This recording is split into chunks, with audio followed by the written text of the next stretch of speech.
రెడ్ల పాలనలో గ్రామ స్థాయి నుంచి జిల్లా స్థాయి వరకు కూడా ఎంత దౌర్భాగ్యంగా ఉందనేది ఒకసారి మనం ఆలోచించాలి.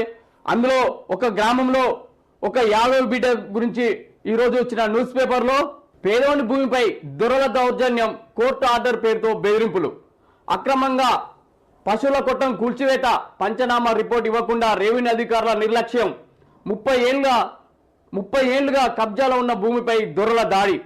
అయ్యా దొర, నీ కాల్ముక్త నా భూమిలో లాక్కోకండి అని ఒక పేదవాడు వేడుకుంటున్న కనికరం లేని దొరల దౌర్జన్యం, అధికారుల నిర్లక్ష్యం కారణంగా ఒక నిరుపేద కుటుంబం రోడ్డున పడే పరిస్థితి ఏర్పడిందని గ్రామస్తులు తెలిపారు. మరివిడ మండలం దామరబీనపల్లి గ్రామానికి చోటు చేసుకున్న ఈ ఘటన స్థానికంగా తీవ్ర కలకలం రేపుతుంది. గ్రామానికి చెందిన సిరగోని లక్ష్మయ్య సుమారు 30 సంవత్సరాల క్రితం కుమ్మం సుధాకర్ రెడ్డి వద్ద నుండి 3.5 గుంటల భూమిని 8,000కు కొనుగోలు చేశాడు. ఆ ఒప్పంద పత్రాన్ని కుమ్మం సత్యరెడ్డి రాసిచ్చినట్లు గ్రామస్తులు చెప్తున్నారు. అనంతరం భూమిని లక్ష్మయ్య తన అల్లుడు చాపల మల్లయ్యకు ఇచ్చాడు.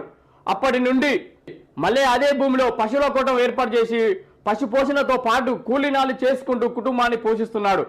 అయితే తాజాగా కుమ్మం సదాశివారెడ్డి అకస్మాత్తుగా రంగప్రవేశం చేసి ఈ భూమి నా పేరుపై పట్ట ఉంది, ఇక్కడ ఈ అడుగు పెడితే చంపేస్తామంటూ మల్లయ్యను బెదిరించినట్లు బాధితులు ఆరోపిస్తున్నారు. తన అన్న కొడుకు మాజీ సర్పంచ్ కుమ్మం శ్రీనివాసరెడ్డి, అలాగే మల్లిగిరెడ్డి గోపాల్ రెడ్డి, జగాల్ రెడ్డి, మునగాల హంస అంతిరెడ్డి సహకారంతో భూమి ఖాళీ చేయాలని ఒత్తిడి తెచ్చినట్టు బాధితులు తెలిపారు. రూపాయలు 6 లక్షలకు ఇస్తేనే ఇక్కడ ఉండనిస్తాం అంటూ డబ్బులు డిమాండ్ చేయగా పేదవాడైన మల్లయ్య ఇవ్వలేనని చెప్పడంతో దొరల బృందం ఆగ్రహానికి గురైంది. ఈ భూమిని 30 సంవత్సరాల క్రితము వీళ్ళకి ఈ యాదవులకు రాసిచ్చారు రెడ్డిలు. 8,000 రూపాయలు కూడా కొన్నాడు. వీళ్ళకి కాగితం కూడా రాసిచ్చారు వీళ్ళకి. కానీ ఈ కాగితం రాసిచ్చిన వ్యక్తి కూడా ఇందులో ఉన్న కుమ్మం శ్రీనివాస్ రెడ్డి తండ్రి గారు అని కూడా చెప్తున్నారు. అంటే మీ తండ్రి గారు రాసిచ్చిన కాగితానికే విలువ లేకుండా మీరు ఇలా రివర్స్ తిరుగుతారు. ఈ కుమ్మం శ్రీనివాస్ రెడ్డి అనే పాత్ర చాలా ఎక్కువ ఉన్నది అనిపిస్తుంది ఇలా. ఎందుకంటే కుమ్మం శ్రీనివాస్ రెడ్డి మాజీ సర్పంచ్, ఇందులో ఉన్న రెడ్లందరూ కూడా కాంగ్రెస్ సంబంధించిన వ్యక్తులే. అంటే ఈ కాంగ్రెస్ పార్టీకి సంబంధించిన రెడ్లు బీసీలని ఎస్సీలని ఎంత విధంగా అనగదొక్కుతారు అనేది ఒకసారి ఆలోచించాలి.